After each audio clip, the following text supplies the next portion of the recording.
For the in-depth stories on weather that affects you, this is Weather Extra.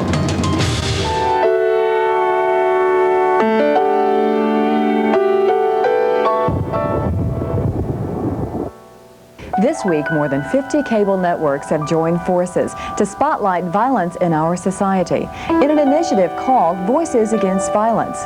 In our series, The Violent Seasons, the Weather Channel explores the role weather plays in human behavior. The Weather Channel Forecast Center, where a staff of more than 30 meteorologists monitor weather events around the clock. We've learned much of the violent aspects of weather, the fury of the tornado, the unrelenting force of the hurricane, the raging torrent of floodwaters. But what have we learned of the weather's influence on our own violent behavior? Of natures, some are well or ill adapted for summer and some for winter.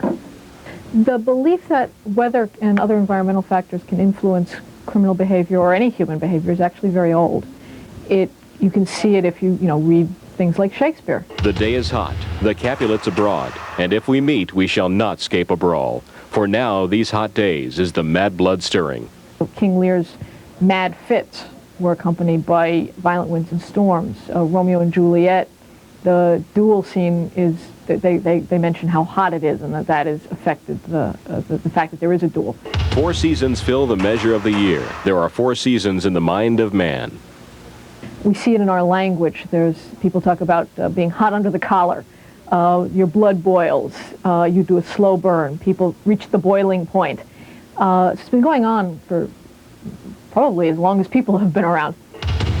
But today, with the sun bearing down, making the whole landscape shimmer with heat, it was inhuman and oppressive.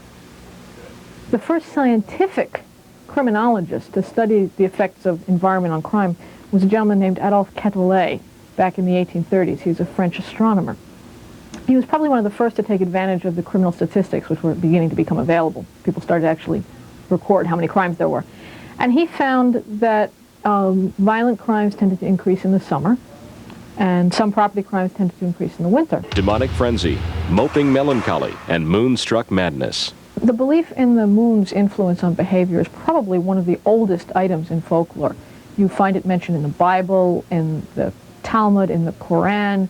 Aristotle talked about it, Plutarch talked about it, everybody's talked about it. It is probably one of the most well-believed items of folklore. If you talk to anyone in the criminal justice system, anyone in public safety, they will tell you that crime goes up, accidents go up, admissions to ER goes up, the crazies come out during the full moon. There has also been an enormous amount of research into it in the last 30 years. I think the general consensus among the researchers is that there probably is not a huge relationship between lunar phases and at least criminal behavior. However, amongst the professionals on the street, almost all of them will tell you that, yes, criminal behavior goes up during a full moon. Does the moon affect our behavior? Do the winter months lead to depression? Can ill winds or the heat of summer spark our own violent nature? I think we have long underestimated the importance of our physical environment, the importance of the weather in causing us to feel the way we feel and act the way we do. The long, hot days of summer. We grow lethargic as the temperatures climb. Do we also become more irritable, more hostile, more prone to violence? There is a long-standing relationship between the long, hot summer days and violent behavior. And researchers have shown a connection between heat and violence. Perhaps never before in the United States, the summer days feel longer or hotter than in the late 1960s. Fueled by protest over civil rights and the Vietnam War, scenes of riot seem to fill the popular conscience, and the backdrop for those scenes often included the sweltering heat of summer. The main study that was done looked at all the riots that occurred in the United States between 1967 and 1971, all the serious riots. The researchers found that riots increased with temperature up until approximately 85 degrees. After that, the findings are somewhat more questionable. However, a number of other researchers have looked at the same data and found that when you control for the fact that there are fewer days with temperatures above 85, 90 degrees, then it's basically a straight line relationship, and riots increase with temperature up into the 90s. Heat has also been found to influence the occurrence of other violent crimes. There has been quite a bit of research actually done on the relationship between heat and assault.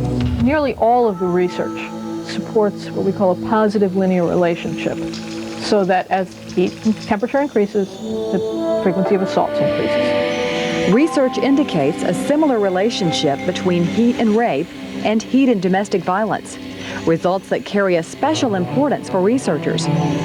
One of the comments that has been made to criticize the relationship between temperature and rape is that, well, it may not be due to specifically the temperature, it may be that there is a summer increase in rape because there are more women out on the street, there's an increased availability and an increased so-called temptation. Research, however, that's done on violence done by men towards their live-in female partners helps to refute this suggestion, because you're working on a population where their contact is fairly constant the year round.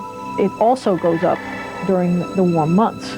Researchers stress that the studies between heat and violence draw correlations. Heat by itself does not cause violent behavior. But even though it's not a causal relationship, the link between heat and violence has become ingrained in our culture.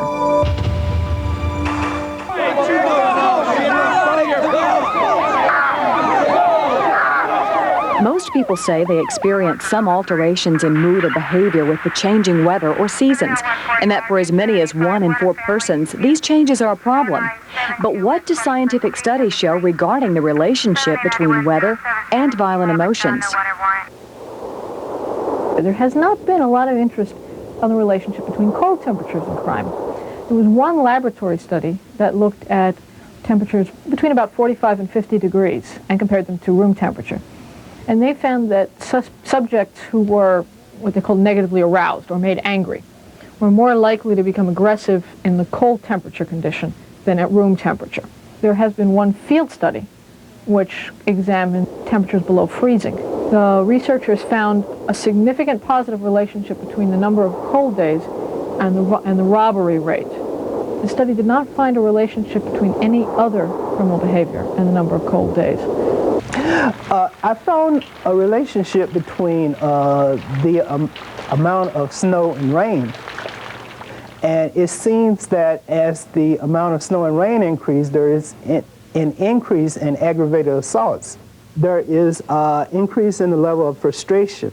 My own preliminary research into this particular issue suggests that most crime types tend to decrease when precipitation is present. And this, of course, would support routine activities theorists who point out that pleasant weather tends to draw people out of their homes, which first of all leaves the home itself empty and therefore more vulnerable to being burgled, and puts more people out on the street as potential victims.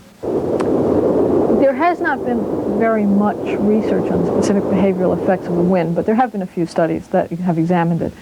One study has found that there was a negative relationship between wind speed and crimes such as domestic violence or assault, so that as the wind speed increased and more wind, the frequency of these crimes decreased. So the question remains, how can these studies be of use regarding violence? This type of work should, and actually already is, of use to police departments and other criminal justice agencies. They can use it for staffing. The police cannot be everywhere all the time. It may be possible to have a crime forecast right up there on the Weather Channel along with the weather forecast. More studies are needed because the impact could be great. Roger, 7851, a family dispute, 4972 West 21st Street, number 3.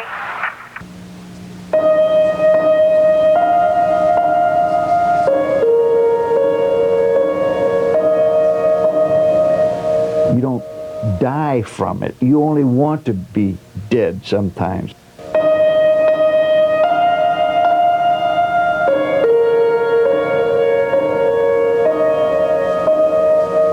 I wouldn't want to even go to work. There was a strong impulse just to pull the covers right over my head and just stay in bed.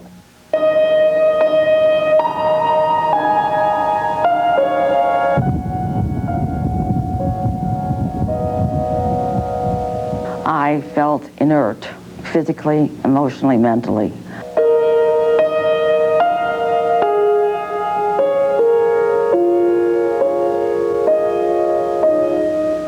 Because there's times when I was ready to commit suicide from the depths of depression. It affects over 10 million people in this country. Like the dark clouds that bring on the despair, it covers them with the mask of depression. It is called seasonal affective disorder, or SAD. SAD is a condition that affects millions of people throughout the United States as the days become short and dark, or even on cloudy days during the spring or summer months. People with SAD have a hard time waking up in the morning. Their energy level drops. It's difficult to think and get their tasks accomplished. Everything is a chore. People begin to overeat, especially sweets and starches, and oversleep. They withdraw from friends and family. You lose your self-confidence. What was black looks white, or vice versa. What was more or less what was white really becomes black. I mean, it's a dark, almost like the days shortening, and you're in more darkness. Your whole personality, your whole being just seems to cave in. There is a lot of evidence that if you give people more environmental light, you can undo some of the symptoms of SAD. You can replace what nature has taken away in the winter months. You can encourage people to get outdoors, to bring more lamps into their homes, to use lighter colors indoors. If you really have a problem with SAD, mostly you're going to need special kinds of light fixtures, boxes that you set on your desk or tabletop and sit in front of for a period of time during the day. That can have a marked effect on improving the symptoms of SAD. Dr. Rosenthal once told me that he didn't think that anybody ever got really cured. And I was hoping to be the first patient, the first guinea pig that could prove him different. And it's getting close. I'm so near normal that people don't realize that I have the SADs.